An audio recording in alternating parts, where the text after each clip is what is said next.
রাজনৈতিক দলগুলোকে সরকারের ১ সপ্তাহের আল্টিমেটাম। জুলাই সনদের পূর্ণাঙ্গ বাস্তবায়ন এবং দেশে দ্রুত স্থিতিশীলতা ফেরানোর লক্ষ্যে অন্তর্বর্তী সরকার এক কঠোর সিদ্ধান্ত নিয়েছে। রাজনৈতিক দলগুলোকে গণভোটের মতো গুরুত্বপূর্ণ বিষয়ে ঐকমত্যে পৌঁছার জন্য ১ সপ্তাহ সময় দেওয়া হয়েছে, যা সুশাসনের পথে সরকারের দৃঢ় পদক্ষেপকে তুলে ধরে।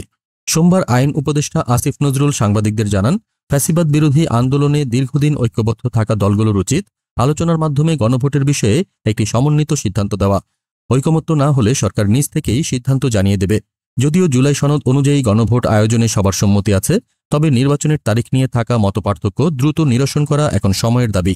সরকারের এই আল্টিমেটাম প্রমাণ করে যে অন্তর্বর্তী সরকার দেশের সাংবিধানিক ও গণতান্ত্রিক প্রক্রিয়াকে আর বিলম্বিত করতে চায় না।